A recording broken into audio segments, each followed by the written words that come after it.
Hi, my name is Arvinder Vishai, and I'm a software engineer at ContentWise in Milan, Italy. I'll be presenting the paper GAN-based metrics factorization for recommender systems, a joint work with Paolo Cremonesi based on my master thesis at Politecnico di Milano. This paper is on recommender systems. Needless to say, we all come across recommender systems on a daily basis. A very trivial and I suspect common example is shopping on Amazon for machine learning books. Let's take as an example the book Pattern Recognition and Machine Learning by Chris Bishop. Right below the book description section, you are presented with a list of very similar machine learning books that your fellow colleagues have viewed. In this work, we propose a new model for top end recommendations with implicit feedback. In this presentation, we will build up towards our model. First, we will briefly go over a relatively new generative model, generative adversarial networks, or simply GAN, and an important alternative formulation called conditional GAN. Then we will cover how GAN have been applied for recommendations, mainly in collaborative filtering. After that, we will delve into our model, GAN-MF, and then proceed with our experimental evaluation of this new approach. Finally, we summarize main takeaways of our work. Generative adversarial networks, or GAN, are a relatively new class of generative models proposed in 2014. Different from traditional generative models, GAN do not assume a fixed form of the distribution they are trying to learn, but instead build a model that can produce data samples mimicking the target distribution. Immediately after being introduced, GAN became state of the art in many computer vision and natural language processing tasks and found applications in other scientific fields. One of the most recognized examples is face generation. All the faces that you see in this figure are in fact not real, but have been generated by a GAN. Let's quickly delve into the internals of a GAN. They are composed of two competing neural networks, a generator and a discriminator. The generator takes as input a noise vector Z and generates from it a synthetic data point in the data space. The discriminator's task, on the other hand, is to differentiate whether its input is coming from the real data or the ones produced by the generator. By training both these networks simultaneously and with enough training data, the authors show that the generator is able to recover the true data distribution. To achieve this, both networks optimize the following min-max function. Basically, the discriminator outputs the probability that its input is coming from the real training data. Thus, it aims to maximize the first term of the function. The generator, on the other hand, optimizes its parameters so that the discriminator outputs a high probability for data coming from the generator by minimizing the second term. It is important to note here that the generator never sees the real data, but is trained with gradients flowing from the discriminator. Once reaching equilibrium, original GAN is able to create samples that mimic the distribution of training data. However, there are cases when one might want to generate only samples from a specific class. Conditional GAN is an alternative formulation of GAN where the discriminator and the generator tasks do not change. The only difference is that the desired class is concatenated to the noise vector in the input of the generator to produce a class conditional sample. The discriminator takes this sample along with its class in concatenation as input and outputs the probability that the sample is a real training data. This is summarized in the min-max function, which is identical to the original GAN, except for the concatenation of the class to the data or to the produced sample. The following is an application of conditional GAN on MNIST digits dataset. Each row represents a specific digit acting as a class, whereas each column is a different synthetic sample generated by a conditional GAN. We can observe that the produced digits, while different between them, clearly follow the conditioning class. We'll see in the next slides that this concept of conditional generation turns out to be important for GAN in collaborative filtering. Despite their advances in computer vision, natural language processing, and other scientific fields like physics and medicine, GAN remain largely unutilized as a core recommendation model. We focus briefly on EarGAN, the first work that brought GAN into information retrieval. Given a set of queries, a set of documents, and some true relevancy distribution of documents to queries, P true, EarGAN aims to learn this relevancy distribution through a conditional GAN model. In a nutshell, a generator is trained to sample from the set of documents for a specific query queue, and the discriminator is trained to distinguish between real and fake document query pairs. One of the main drawbacks of this approach is, in fact, the non differentiable sampling operation of the generator. Another work, CFGAN, fixes IRGAN's drawback by introducing vector-wise training. In CFGAN, given a specific user denoted by the C vector in the figure, the generator is tasked to produce a vector containing the user's preferences on all of the items. Or more simply put, produce a user historical profile. Then the discriminator decides whether the profile of the given user is a real or a generated one. We can make a couple of observations for both IRGAN and CFGAN. First, they are both examples of a conditional GAN. We saw that IRGAN aims to sample a document for a given query, whereas CFGAN generates a full profile for a given user. Secondly, the noise vector in the input of the standard GAN generator is utilized to provide variability in the produced data samples. However, both IRGAN and CFGAN drop the noise vector. The reason for this is simple. The generator must be deterministic, since once it is fully trained, the recommendations for a specific user are retrieved from the output of the generator. Our work is based on two issues that arise when utilizing a conditional GAN to generate plausible user profiles, as in the case of CFGAN. First, the discriminator of a conditional GAN is a binary classifier which outputs the probability of its input being real. In recommender systems, the data space for user profiles is very high dimensional, usually in hundreds of thousands or even millions of items.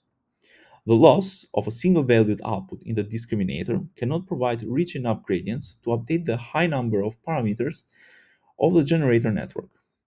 Second, all conditional GAN applications involve datasets where for each conditioning class there are hundreds or thousands data points from which to learn from.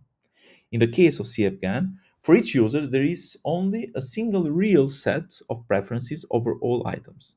This makes it impossible for both GAN players to generalize the connection between a user and his preferences. In this work, we propose a new conditional GAN model called GAN-MF. For GAN-MF, we follow the vector-wise training proposed by CFGAN, where the generator takes as input only a user identifier Y and produces a full profile that belongs to the user. We will explore GAN-MF by addressing the two previously raised issues. In order to provide richer gradients to the generator, we replace the binary classifier discriminator with an autoencoder and use its reconstruction error d of x to distinguish between real and fake data. We can achieve this by assigning low reconstruction error to real user profiles and high reconstruction error to fake profiles. To do this, the discriminator minimizes the following hinge loss function. In this function, m is a margin coefficient, g is the generator function, y is the user identifier or the conditional class in the context of conditional GAN. Let's understand this loss function a bit better. Minimizing L of d, we push towards zero the reconstruction error on the real profiles.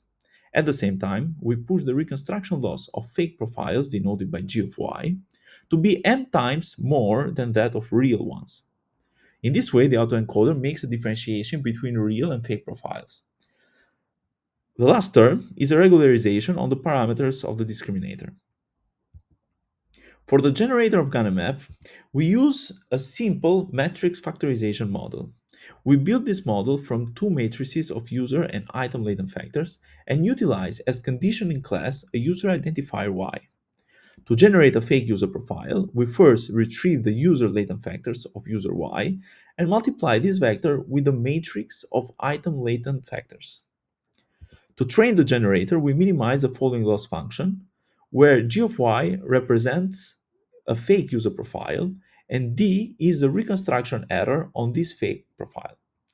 The second term is a regularization on the parameters of g. We can observe that the objective of the generator is opposite to that of the discriminator. Here, the generator tries to minimize the reconstruction error of the autoencoder for the fake profiles. How does GAN-MF handle the second issue, the fact that there is a single real profile per user?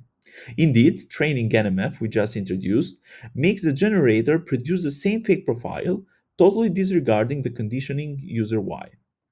To enforce conditional generation, we add an additional term to the loss function of the generator called feature matching. Here, the function ENC is the encoder function which is utilized in the discriminator, and alpha is a coefficient that balances out the adversarial loss and feature matching loss.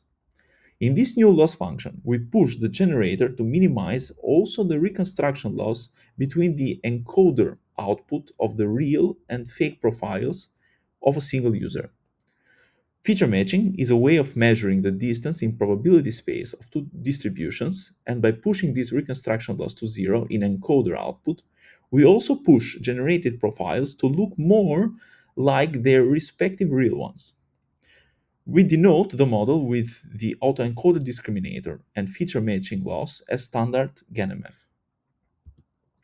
To test our model, we perform an offline evaluation on three datasets: MovieLens 1 million, MovieLens HeadTrack, and Last.fm.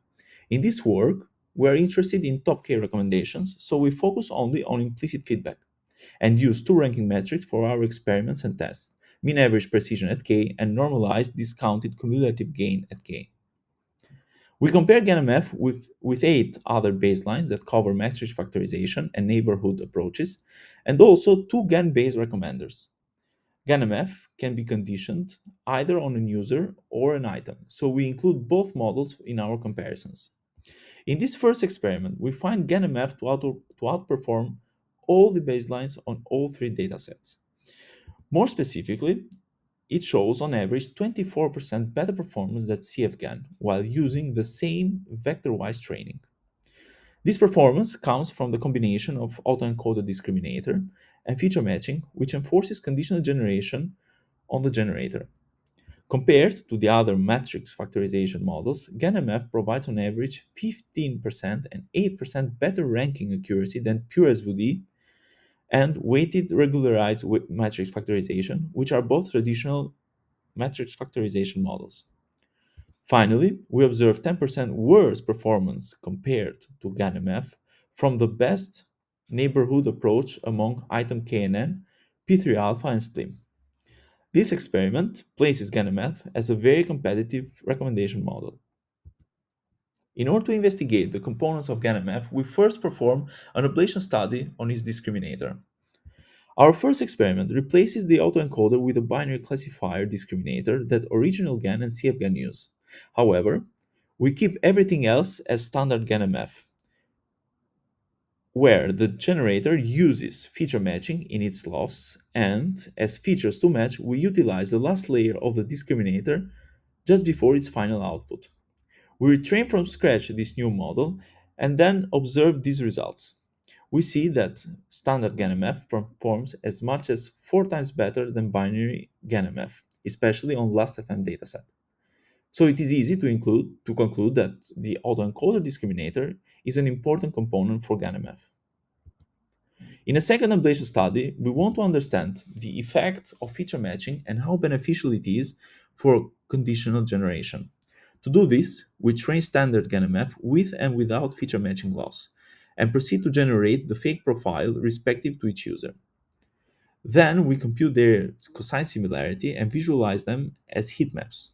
The observed results are the following ones. The top row indicates the heat maps of cosine similarities when GAN-MF is trained without feature matching. The mean cosine similarity is more than 0.99, where a value of 1 means identical profiles.